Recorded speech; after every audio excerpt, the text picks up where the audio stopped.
Most bankers aren't ready to help you until after their third cup of coffee. But with Central National Bank's after-hours service, you don't have to wait for the bank lobby to open to get help. You can contact us from 6 to 8:30 in the morning or from 5 to 10 in the evening, and we'll connect you to a real, live, local person who can answer questions and fix problems 7 days a week. Bank different. Bank Central. Central National Bank. Member FDIC. Good God. It's a rough night already. Rough crowd. I don't have to say anything. You can just keep going.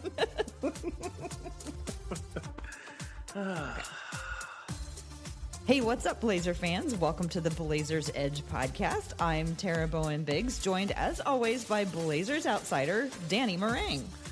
Toodaloo! So, Dan, in your wildest dreams, did you ever think that we would be sitting here talking about the Blazers potentially going 6-1 on one of, if not the longest road trip in franchise history? Yeah, it's 6-1 now. I thought 5-2 was like best case scenario, right? Like, you don't expect Boston to just be a complete bag of cats. You don't expect Philly to not have Embiid. You don't expect a second year. I guess that was at home, but I would say a second year big trolling the living brains out of All-Stars and it leading to successive games as the Blazers trolling people out of their games. So yeah, no, it's I don't. So no, you didn't expect to be talking about this good of a road trip? No. So are you, I mean, it kind of sounded like a couple of things you were saying there. You were implying that the Blazers met other teams when the other teams weren't performing up to their capabilities. So how much credit do you want to give to the Blazers and how much do you want to say it's because of who they were playing? I'm giving most of it to the Blazers, okay, good. to be honest. I just wanted to clarify that. I was like, jeez. No, the qualifications I put in there, they manhandled Philly. Like that game was never really a game. I mean, that was, and you expect to go in there and beat up on Cleveland. Now, there was a little messy along the way, but no. Third quarter? What third quarter? I don't know what you're talking about. Yeah, there was exactly. No third quarter in that Cavaliers game. The Boston game, there's some stuff going on there, but I'm still giving Portland some credit because even in a hideously ugly game that, let's say Boston didn't play their best, and neither did Portland. Portland still found a way to win when it mattered, right? Yeah. There were some good things in all of the games that we have seen this week, but let's talk about the one that just happened. Well, that happened several hours ago, but it happened today on Sunday, and that was the game against Charlotte, to be known forever in the record books as the Rodney Hood game. So yeah. The Blazers won that game largely behind 27 points from Rodney Hood, and it was delightful to watch. You could see in his body language and in his face how happy he was that the shots were starting to fall. My question for you is, why do you think this was the game and this is the time and place that they finally did start to fall for him? I don't know. I mean, today was a good day for Rodney and for me. So Rodney got back on the schneid, and I got my first mani-pedi. So I'm kind of feeling good here too. And so I'm thinking it was just the same kind of deal for Rodney. Just had a good day for him, some good self-care. Made sure he was all squared away, and it just came together for him. Okay, so I'm gonna help you out and save you from yourself here. Is that the reason? In terms of the way that he was playing, did you think that his shot selection was any different or any better? Did you find him to be more open than he was before? Or was it simply a matter of the fact that he had the hot hand and everybody else had the presence of mind to recognize it and just keep feeding it to him? No, like I said, I think it's a little bit of sarcasm, but I'm serious with like the whole like self-care thing. He just kept himself ready. I don't think the shots were any different. I think over the last couple games, he's just like stepped right into shots that were like, I felt like good shots. I was like, okay, cool. I'm okay with this. Let's make this happen, and just shots that just didn't fall. Tonight, once he got going, then he was maybe feeling himself a little bit. The logo three, the pull-up mid-range floater, the one where he got smacked in the back of the head, got the and one. Like, he was, once he got rolling, he was kind of the reserve superstar for the moment. He's like, oh, shucks, guys. He hit him with that a few times. And he did try to kind of pass out of it to not be the greedy new guy, you know what I mean? Mm-hmm. But everything else, for the most part, like, it felt like it was in the flow of the offense. You know what my favorite part of that game was? And I could see when it happened. I didn't look at the clock to find out when it was, but I could see there was a point, I think probably about halfway through the third quarter, where, or maybe like towards the beginning of the third quarter, where Damian and CJ were kind of trading shots and they were going in. And I could just, I mean, obviously I am projecting here, but I felt that there was just a moment where Damian was like, no, I am not going to take over this game. They cannot rely on me to win this game. Somebody else is going to pick this up. And like, it just looked to me like he was completely capable of going off and scoring 40 points at that point. But I felt something in him was like, no, I'm going to keep feeding it to somebody else because we need to get the confidence if we're going to make it through the playoffs. We need to get the confidence that there's other guys on this team who can take the ball and run with it. You know what I mean? Did you feel anything like that, or am I reading way too much into this situation? I mean, maybe a little bit, like maybe like a paragraph ago into it too much. But I think I don't think you're far off. In like, maybe not in this game, but certainly in the past, I've seen Damian Lillard absolutely like, no, man, this ain't it. I'm not bailing you out this time. You got to figure it out. It can't be me every single time. Like, he's played Papa Lillard. And perhaps that, like, I wasn't actively watching for it tonight. So that absolutely could have been a thing. But I felt like, at least when I really started paying attention to Dame late in the game, or, third quarter and on, it was more about how everybody was really, like, they were riding hot hand. They were going to Rodney. And so it's a little bit of a weird situation, but I think it's ultimately a good one in the long run, right? Mm-hmm. Well, they had 26 assists tonight, which is, well above their average of like 22 or whatever. I've been looking into it like faithfully throughout the whole season, and I'll be like, last 5 games, last 10 games, last pre-All-Star break, post-All-Star break, and no matter how I look at it, the Blazers are always 24th in the league in assists. no matter how you cut that pie, going it's always 24th. So I'm always excited because I think it's a fun brand of basketball when you see them passing around. But have you noticed more sharing or passing or since the All-Star break, or since they've sort of gotten used to the new players? So I think the guys have been more willing to concede a possession to the new guys to like make them feel welcome, to feel, or not like effervescent, like, oh, here you go, buddy, let me endear myself to you, but like, here's a play for you because we know you don't know the sets. Here's a simple like 2-step, play here, down screen here, post up here. And then get on the ball, especially with Rodney and Ennis, because they can both play in the post, and it's just an easy set for them to go to. But for the most part, I think the ball is moving around more efficiently. I haven't looked at the numbers to see if the actual increase in passes per 48 go up at all, but the ball is moving around better. A perfect example is today against the Hornets. CJ gets to a spot off the bounce, goes into a little hop step, and it looks like he's getting ready to go right into that floater, right?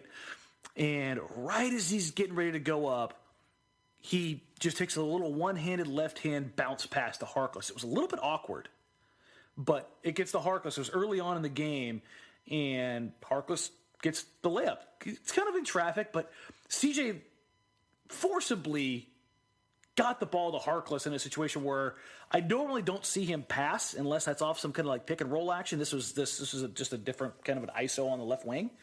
And so it almost felt like CJ knew that he wasn't quite hitting well, in that he was like, I'm determined to be more active in this game. And one way I know I can do that is by creating and playmaking. He may have forced it a little bit, but I think part of that probably plays into the fact that he's out there trying to not only create, but the guy he passed it to is Moe Harkless, who has struggled most of the year, and then over the last few games has had seen, kind of that revival, whatever you want to call it, and maybe he's just trying to reward that. I think there are a couple things at play, but I will say that the ball is moving better now than it was during that weird period in December when they were trying to figure things out.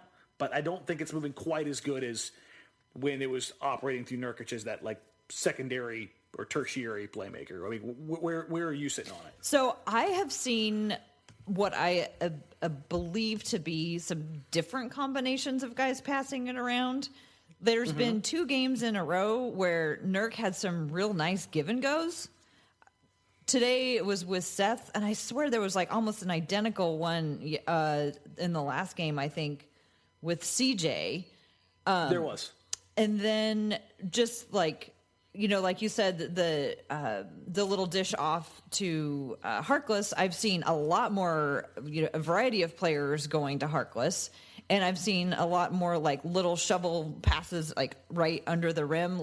They can recognize that somebody isn't in the best position, but there's somebody else there with them. So they just kind of give it underhanded to them so they can get it from a better angle.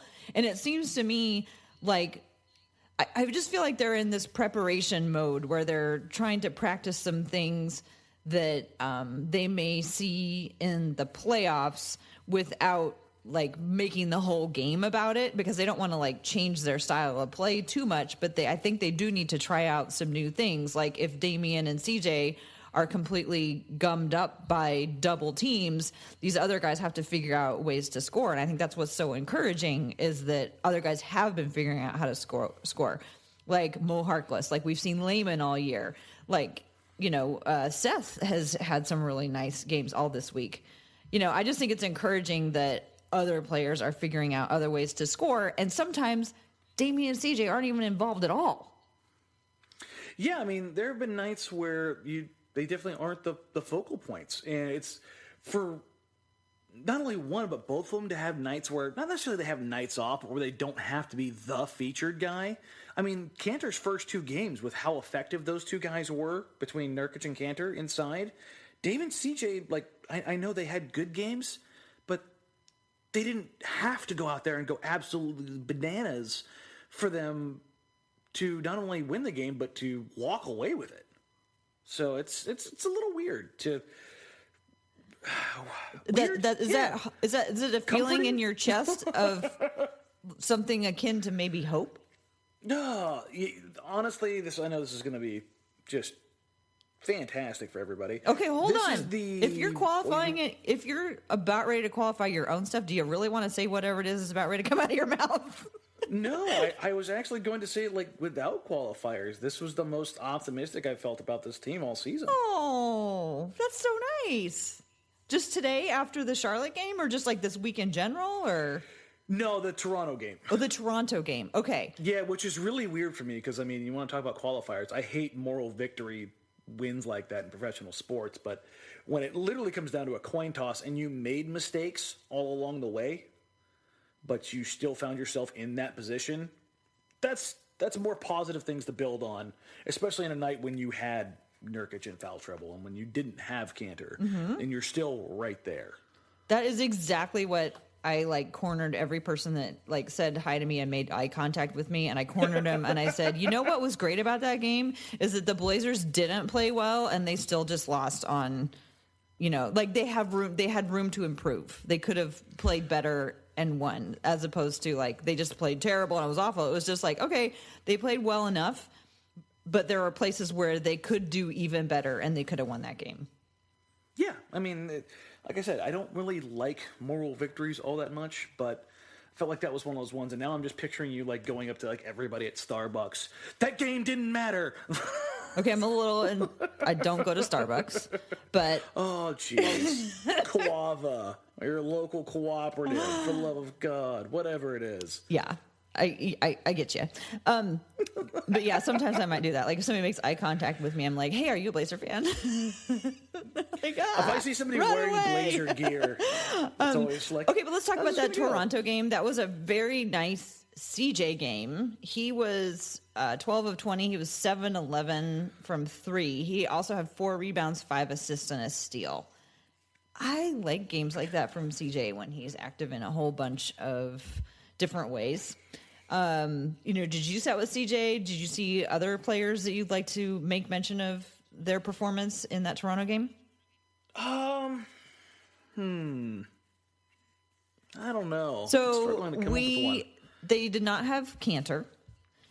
So I was curious to see, how it would look to, go back to Collins and Leonard. Myers, yep. And that's what happened. So do you think that, to me, it didn't feel like they went back and played exactly the same way they did before. I felt like they were, well, I guess, with everybody else passing around to everybody else and Hood being in the lineup and things like that. It just felt a little bit different to me. How did you feel about how the other centers played? Defensively, I actually thought both were just fine. I saw some people talking about Myers struggling defensively, and I don't know if anybody noticed, but that same center he was going against, Marc Gasol, he got Yusuf Nurkic in foul trouble with the same stuff he was doing to Myers Leonard. And he's also very good. So it was one of those things where I looked at it, I'm like, Myers is doing a great job of walling off Kawhi Leonard on the drive, Kyle Lowry on the drive, and recovering on a Hall of Fame caliber center. Same way I looked at Zach. Like the only time I think I had an issue with Zach defensively in that game when he came back in was gave him a lot of ground to Gasol, but Gasol ended up traveling on the play, so it was like, meh, whatever. But both the big guys defensively, good, fine, great, solid. I can work with that. Offensively, yeesh. That was a hard yikes. Zach was lost at times. With Myers, it looked more like the Myers of old, where he just is pretty much parking on the three-point line, with the exception of that one lob play they finally found him on. But I think, I don't know if I'm necessarily frustrated with Myers and Zach and their lack of performance on that, or if it's more a reality of, like, they haven't played. The offense has been geared more towards going downhill, and both are probably trying to engender themselves a little bit of faith within the coaching staff of just trying to do the right thing. So I think there's a couple things at play there that ultimately bit Portland. Mm-hmm. Where are you sitting? With those two, I think, like, you're right. Like, if that has to happen for a game here and a game there, if somebody needs to come in because somebody gets into foul trouble, you hopefully aren't down a center and your starting center gets in foul trouble.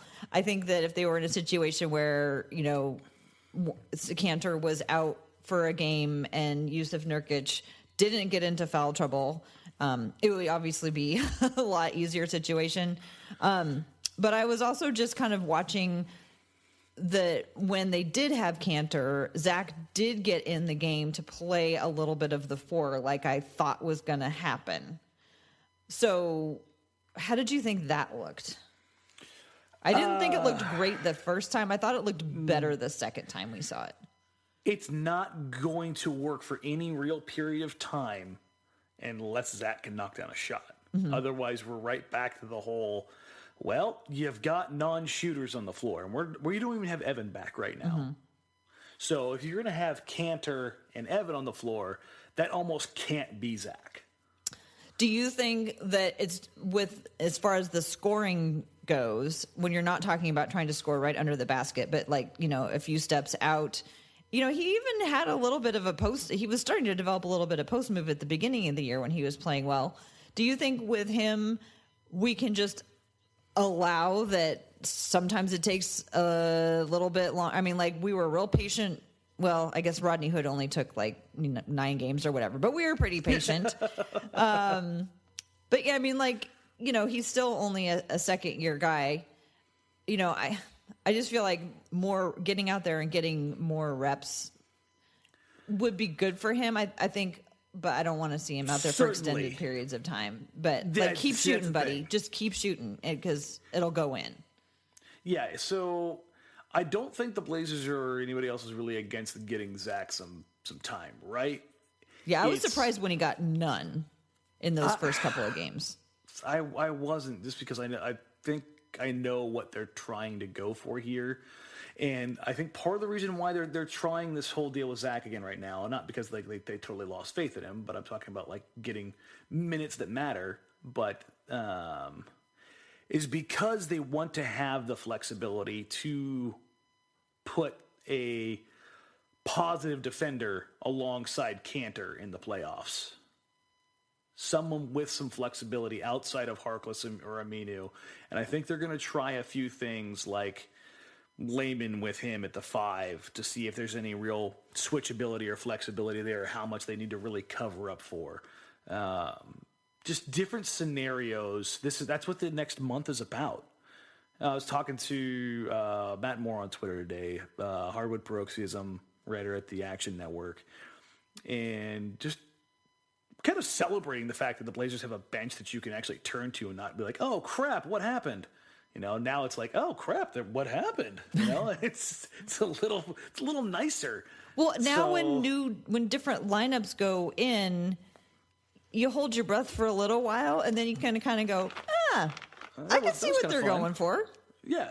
So they're tinkering. They're trying things right now. They're trying to see this, that, or the other. Will this work? Won't this work? And like you take those moments when they come. Like trying that against the Cavs.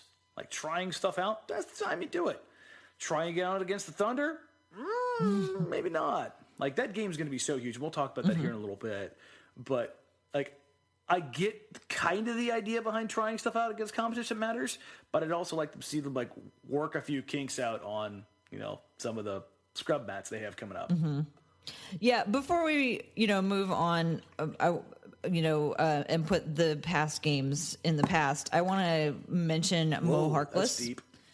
I think he's been playing great. And in that Boston game, he had 17 points, 10 rebounds, 3 steals.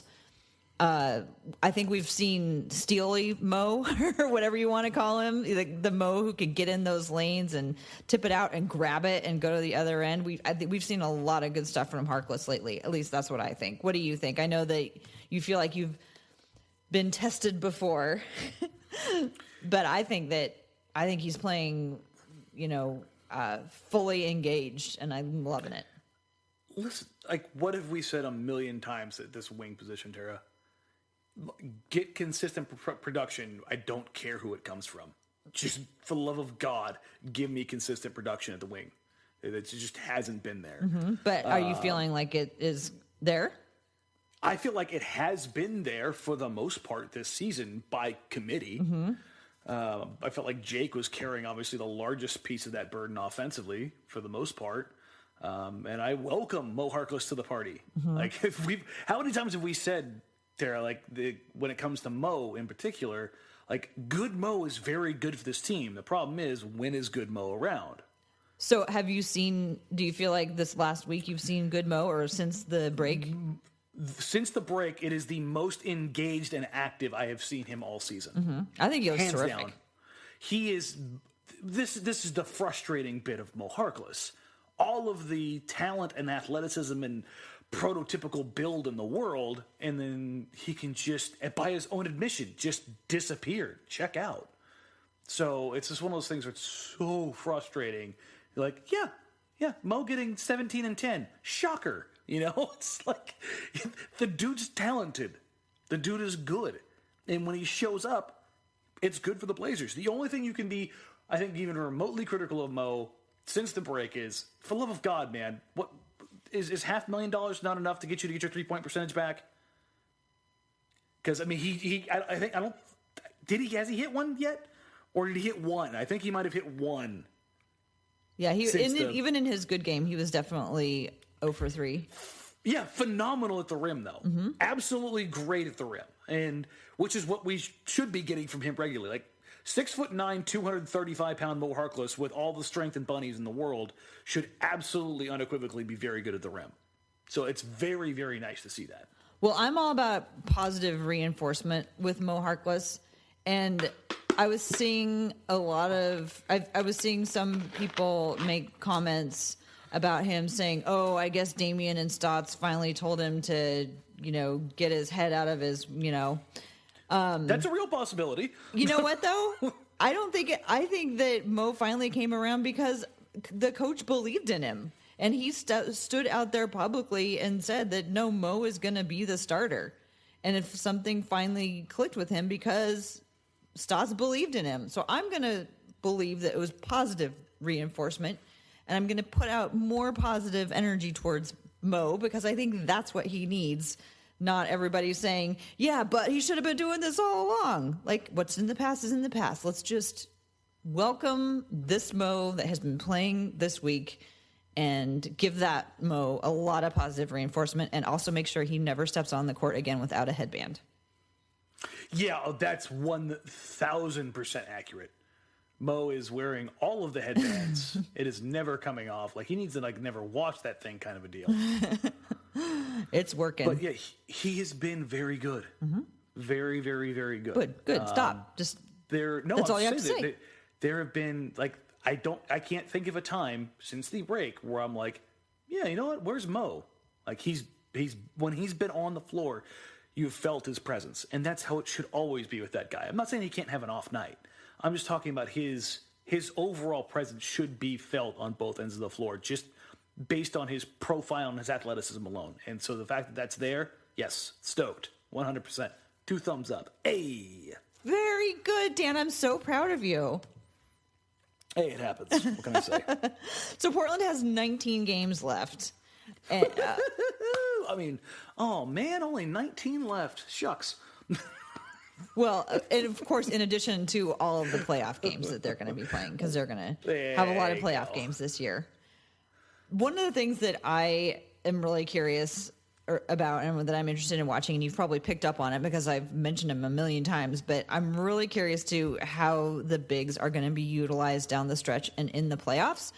And I'm trying to watch them and try to determine, what's the scheme here, especially on defense. And I know that, the plan is just to outscore everybody, but you also have to put some kind of defensive effort together, especially when the playoffs come around. So I've been trying to figure out does the big come up at the top of the key? Does the big sag back under the basket? Is it just one big who's doing it, or are there 2 bigs, and are they, up on the what is that, on the top of the free throw lines next to each other? What kind of schemes are the Blazers doing? And then how much flexibility do they have within them? And it feels to me like there is something different going on, because the other thing is that, Myers Leonard has been on the court for most of the year, setting screen after screen after screen. We've talked about this, giving Damian Lillard more rooms to operate. He's not on the floor anymore. Nurkic is still there setting screens. Kanter can set screens. But I feel like there's other players who are going to be taken out. Like the other day, Jake Layman was in a screen. I'm like, have I seen that before? I'm sure he's done it before, but yeah, Dame was running pick and rolls with Chief today. Yeah, have you noticed different people stepping into those roles? What's up with that? I think those are just tendency breakers. I think they're trying a few things. Obviously, they're going to keep a bunch of stuff up their sleeves for the playoffs. And also, I don't know why this came to me when you said this, but when you said Myers Leonard is just carving out all that space, and I was like, like an ice cream scoop. And I just literally just popped into my head, and I'm like, does that mean we can call Myers the big ice cream scooper? And I went off on a tangent in my own head. So you lost track of what I was saying? Yeah, no. I kept because you were thinking about ice cream. What are you, 5, Dan? It happened, okay? Jeez. All I had in my brain was oh, man, ice cream. You know what's better than ice cream? Sorbet. Ooh, mango sorbet. I love mangoes. And okay, it's just, Dan. that, it went really sideways, okay? Do you need dinner? Did you not have dinner tonight? I'm quite content. I had a what the hell did I have? Okay. I can't remember. Anyway, but no, screens, like where they're happening, who's doing them. There were things that are definitely different. Okay. But not like, oh my God, what are they doing here?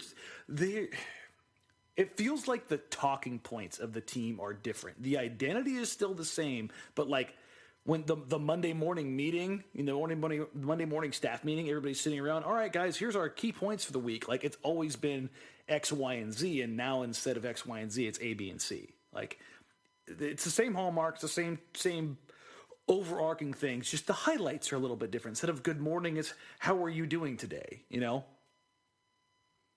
Does that make any sense? Well, I mean, it's fundamental. I think what you're saying is it's fundamentally the same team. They haven't changed their general overall style, but they're trying a few different things, and as a result, we're seeing new things. Yeah, exactly. Like this is an opportunity to. This is studying abroad. All right. Still the same thing, but it's just a slightly different flavor. So how would you describe the way that they have used Nurkic on defense? Let's say on defense for the first, part of the season. Is he a high defender, a low defender, or how does it, change depending on who he's guarding? I'm really glad you went with high and low and not like shallow and deep, because if I had to hear somebody, like the thought of the song Shallow popping in my head again was going to make me lose my mind. But also, use of Nurkic, where he's defending, how he's defending. Like, Nurk can't hurt anybody that big unless they're Rudy Gobert. They're all playing ice defense. Like, no matter how aggressive or passive a team's defensive system is, they have to play ice defense in today's NBA. You can't put your hands on anybody. You can't do anything. So it's. Do you mean ice defense like they're up at the top forcing somebody to a side? No, they're at free throw line extended as high as they get. Okay. And they funnel everything out and around. And then the defense itself is funneling to a big who's sitting usually on the opposite side, ready to rotate over and help. Unless, of course, it's pick and roll. So the big is up at the top of the free throw line extended, trying to force someone to go one way into another defender. You're sagging off into the paint on drives, and you're absorbing that, as opposed to coming up and putting like high ball pressure on, like if you're Anthony Davis and Drew Holiday and the Pelicans last year against Damian Lillard. Can I just say one of my favorite parts of the game? I can't remember if it was today. I think it was today, because Al-Farouq Aminu was having a really great game, and two guys came and trapped him at the half-court line, and my heart grew 5 times to see that they sent 2 guys out to guard him at the half-court. Well, I don't know if they were necessarily going that way as much as they were thinking, hey, we can probably get the ball from him if we send pressure. And in that situation, they did not. Listen, Chief had a box score good game again. Like, had himself a night. 6-9, 14, 6-4. That was super condescending how you said he had a good box score night. He did have contributions, and I know your whole things that Mom liked today was all about Aminu. But he also had 4 turnovers today, and he Aminu'd almost as hard as he did against Toronto. Yeah, he turns it over big time. In spectacular fashion. Listen, I know. I'm not arguing that. I never said that he didn't. And the thing is like, where I stand with Chief. I like Chief. I love Chief. I think he's one of the best value players in the league. And I've discussed this probably 1 billion times with you. And that does not change the fact, like, not to go back to the Toronto game, that he had one of the craziest, most unreal stints in a, like, meaningful regular season game in quite some time. But that's, like you said, that's the fun of Aminu. But I can't, Tara. I can't do it. Tonight, he had some of the same situations kind of pop up. He had some very good moments where he finished at the rim incredibly well, knocked down a 3, rebounded well in traffic. But, oh, man alive, he is going to be the enemy, Tara. Okay, great. Well, they can play Gary Trent instead of him, and you can be happy. Gary's not a 3-4. Come on now. I'm not saying that he should be taken out of the lineup or removed from play. I'm just saying he when he has a rough, anybody has a patch that rough, they should come out of the game. I'm not okay. I'm not getting into this again with you. Not because I'm seeding this at all, but because I think you and I are coming at it from entirely different angles. And no matter what I say, you're going to insist on having the last word about it. And I am just not. I respect him too much to drag his whole game through a discussion just so you can end with the last word. Oh, that's not very nice. That's not very nice at all. I'm having fun. Okay, well, good. We're all having fun. While we're having fun, let's talk about the upcoming games because they're going to be real fun because I'm going to be in Memphis on Tuesday to watch that game. 7th game of the 7th game series. Who knows what's going to happen? I mean, even if they finish 5-2, that's fantastic. If they finish 6-1, wow, incredible. Well, the good news is they've got Amara down there who can be their guide. Their friendly local former Memphian? Yeah, I don't know. Memphian? I don't know what the proper term for it is. Memphisian? Yeah. Well, Memphis gave Oklahoma City a run for their money tonight. Did you see Westbrook's shot? No. Tara, this is pure fact. I can step on an NBA court and shoot better than he shot a shot tonight. So you're better than Russell Westbrook. Okay. By the transitive property, yes. You are really feeling yourself tonight, Dan. Okay. Transitive property is all I'm saying, Sarah. So but that shot kind of encapsulates what the Thunder are, though. They are at times incredibly athletic, lethal, unstoppable, and at times they are a train wreck. And you saw basically both versions of that team against the Grizzlies. But I think the Grizzlies, even without Jaren Jackson Jr., because obviously he's been in and out of the lineup, and they're going to watch him like a rare stone. They're still a team with a bunch of guys who are trying to prove it that they belong in the NBA, and you can catch any team in the league on any given night when you've got a roster full of those guys. Yeah, Memphis has, it's a loaded word to use when describing Memphis, but they do have grit. Yeah, no, there's a bunch of guys that they just want to grind your bones into dust. Yeah, and they just, they want. Like you said, they want to prove that they belong in the NBA, and they want to, prove, that they shouldn't be counted out. So, hopefully the Blazers will take it seriously and not do them. But then after Memphis, they roll back home, or they come back home where Oklahoma City comes in. And Oklahoma City has Massive been game. Uncharacteristically difficult matchup. For the Blazers. Portland just beat the crap out of them forever. And then all of a sudden they can't get it done now? It's like, oh, don't let them be kryptonite now. Don't let that happen. Well, I mean, so much of it is because of Paul George. And, last year, Paul George, I just didn't feel like he was comfortable there yet. And now he's comfortable. And, that leaves Russell Westbrook more time for mind games and doing his thing. They're just a really hard team to take on. So how do you think Blazers beat Oklahoma City this week? They're gonna need somebody to have their game. You know what's gonna be great? Cantor is gonna, he used to play for them, so and him and he's gonna friends. be. I bet you he'll be real mouthy.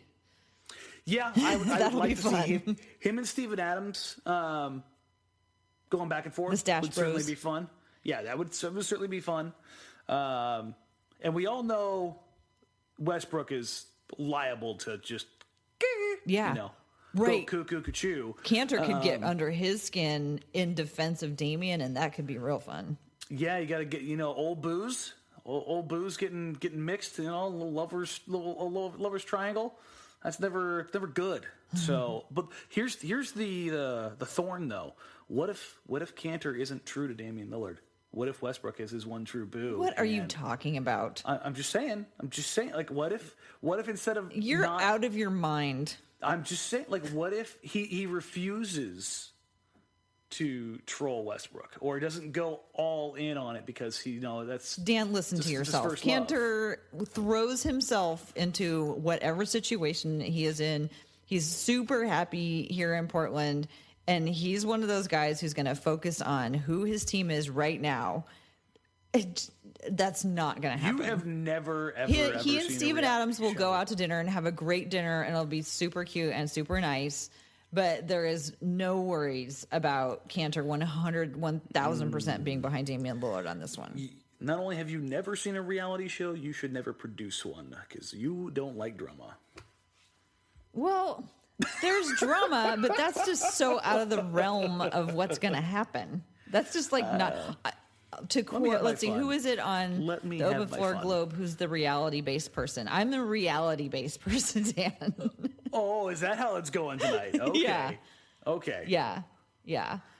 But Portland's centers, have been bolstered with the addition of Cantor. And although Nurkic has matched up one-on-one pretty well with Steven Adams, I think having Cantor in there as a backup, it's going to be nice. This could be exactly what they needed to. Yeah, it's the safety valve of all safety valves. Yeah. Like that's a pretty decent. Oh, hey, by the way, we have a Hulk. Like you go full Avengers on him, and like also we have another Hulk. Yeah, and also we have another one. Wait, what? Whoa! We came for one Hulk. Okay, we are not double Hulk proofed. Like we need to just kind of take a step back here, folks. 2 for 1. And realistically, like I've been talking to a few people around the league who are still surprised that Portland was able to make this happen, and also like what it means for them overall as a team. Like, obviously there are the defensive issues, and that's obviously what Matt Moore and I were talking about as well. On top of what it means for this playoff kind of roster material is that Cantor's defense is going to be something that comes back to haunt Portland in the playoffs, and I'm just sitting here going, I just don't think it is. It just doesn't seem that bad. But even then, I think that they were so snake bitten by the lack of offense on the floor or lack of offensive potential on the floor in the series last year against the Pelicans that they're going to be willing to ride out the whole, they're going to pick and roll Cantor to death because he's not great in that situation. But you know what? He's getting it back on the other end, so we just don't care. Mm-hmm. Like I feel like Portland's willing to take a bigger risk on that just because of how things went last year. And whether or not that bears out or not, we'll see. I feel like that's going to be something really different to watch. Does that make sense? Well, like what specifically to watch? You mean just Cantor and what they throw at him? Or like, I mean, I feel like... No, how Portland reacts. Their mindset is, I feel like they're much more resilient this year, partly because they have backup, partly because they've been through it now. Like they know what hitting bottom feels like and they don't want to go back. I think they were all affected. There's been all these articles coming out, lots of people have been talking to Damian Lillard and they've all been talking about how that felt last year. And yeah, hold on. I don't want to interrupt you, but I'm going to. Okay. I know that's so trivial, but I wanted to hit on this specifically. Remember when they coming out of the exit interviews, how many people said, oh, yeah, no, it didn't bother us at all. Nothing. No big deal. Now we're getting all these interviews from everybody right now, and everybody's sitting here going, yeah, no, it really messed us up. Yeah. Like, it wasn't at any point in time, it wasn't ever like, oh, that was, like, yeah, it sucked, but it wasn't that big a deal. They're professionals. They'll get over it. This is what they're paid to do. Yeah. No, this messed them up. Like, there was some serious questioning of who we are, what we are, what are we going to do going forward. It's like everybody who's like, well, no, they found ways, it'll be okay. Let everybody who's out there who still has that question, there you go. Like this messed them up. Like anybody who's questioning if these guys really care, because I saw a lot of that. Like it kind of bothered me to an extent to where it was like, guys, no, this was not just some run of the mill situation. This messed these guys up, and how they or whether or not they overcome this or conquer this is going to be the difference in how we view this team. It bothered you the way they were talking about it, or it bothered you the way fans were talking about it? Both. Because I get why the players are like, oh, no big deal. But it bothered me because clearly it was a big deal. But I saw a lot of fans that, because of how they said, because the fans were bothered by what the players said, how it wasn't that big of a deal. Like, I get it, but at the same time, like if you watch that and you went, clearly it wasn't that big of a deal to them. They're just going to bounce right back. Like this, there's an edge to this. Yeah.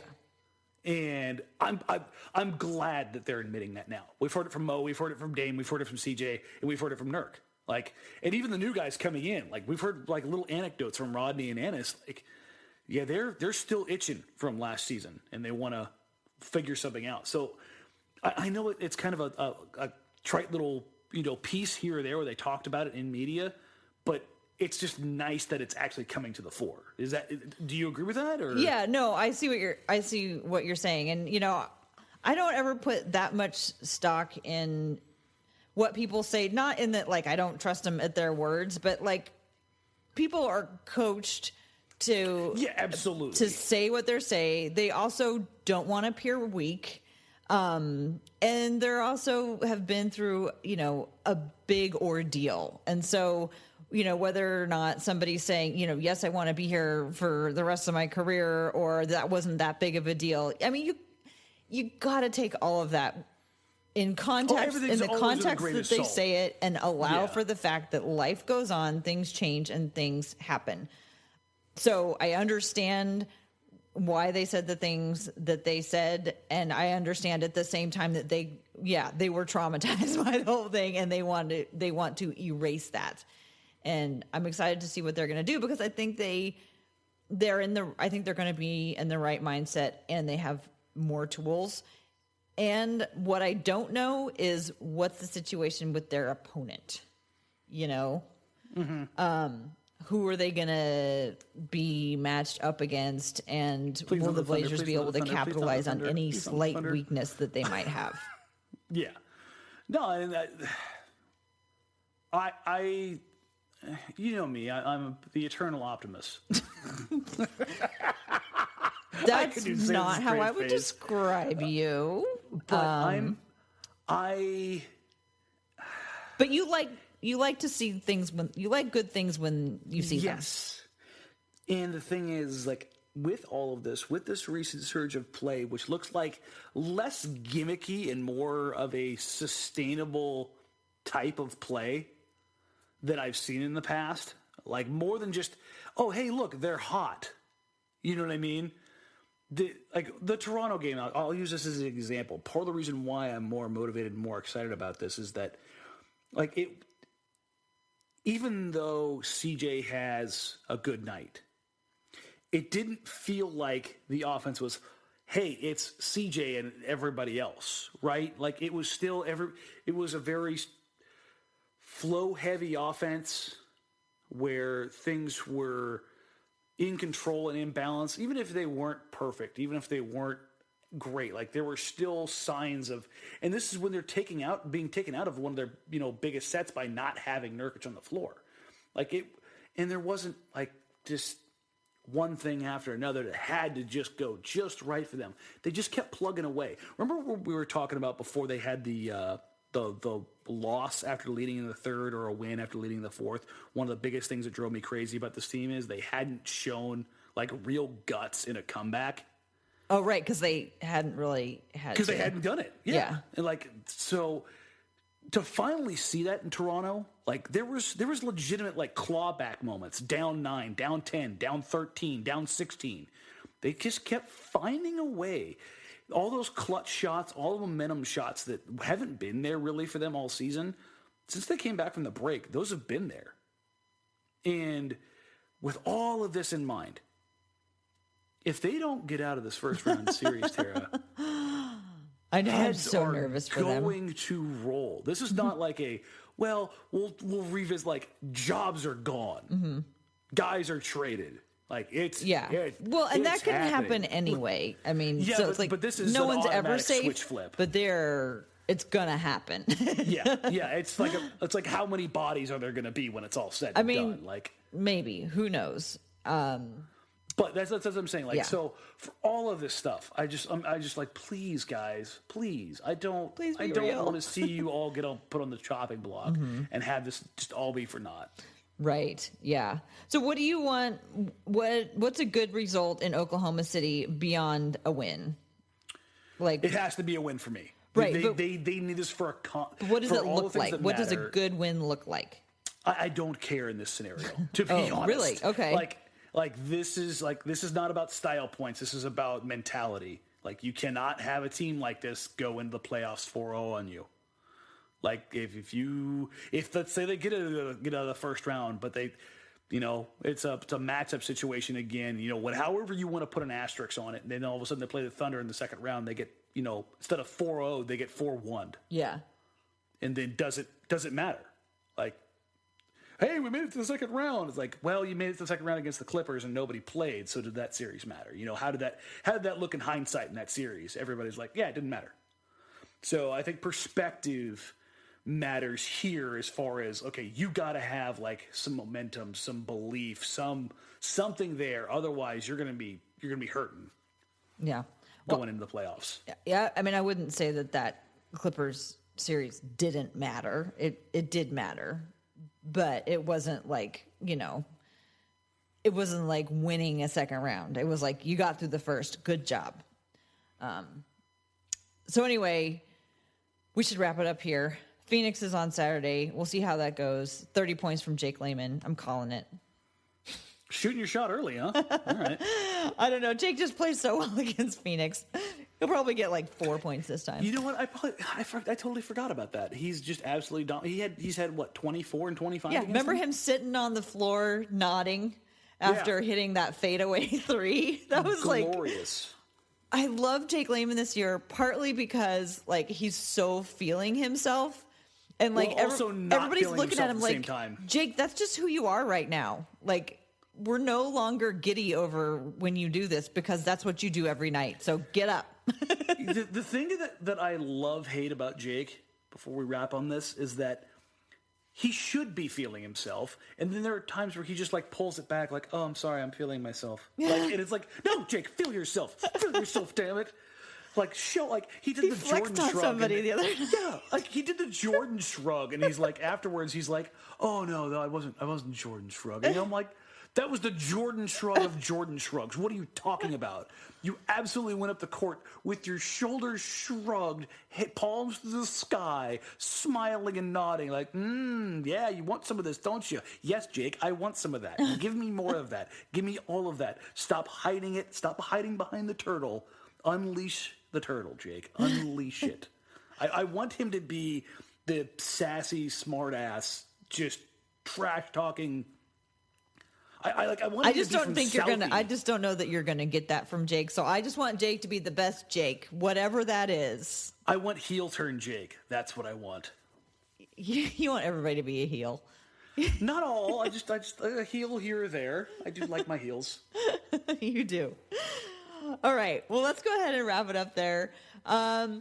We are having a Women's Hoops and Talks meetup on March 12th. At the McMinimans on Broadway. We're going to watch the Blazers take on the Clippers. So that'll be a rough one. Women and people who support women and want to hear what we have to say about the game are welcome to come down to that on March 12th. What do you have coming up, Dan? We're going to go back to the Rialto. I think we got like 2 or 3 more of these scheduled every time we go out there. You guys got yourself kicked out of the studio again, huh? Yeah, no, this isn't even getting kicked out of the studio. This is the Rialto wanting us back, which is what people like us. Weird.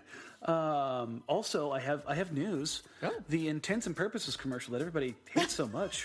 we have a new GM, so that may be coming off the air. Guess what, folks? I hate it too. Surprise! You might have to make that the title of this podcast. Listen, folks, I didn't sign up for that stupid thing to be on the air 14 times during the game. You think it's bad for you? Imagine hearing your own voice saying that stupid nonsense over and over and over again. Okay, you know what? Also, by the way, I think I'm the only person in Portland. I think that one's kind of cute and clever. Listen, the first time you see her, like, hey, I get it. It's cute.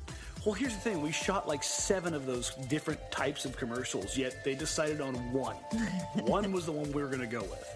And it was the one we were all like, really? No, not that one. That one's not objectively not good. But hey, I digress. You can catch Joe Shane and I, the Blazers Outsiders, on Blazers Outsiders every pre- and post-game show on NBC Sports Northwest. You can find me on Twitter at DMarang, at DMARANG. Twitter, Facebook, IG, everywhere. It's all the same. I'm the only Dan Marang in the world. God bless me. Oh my God, just stop, Dan. just stop now? Okay. I'm just having fun with it, all right? So just let it go.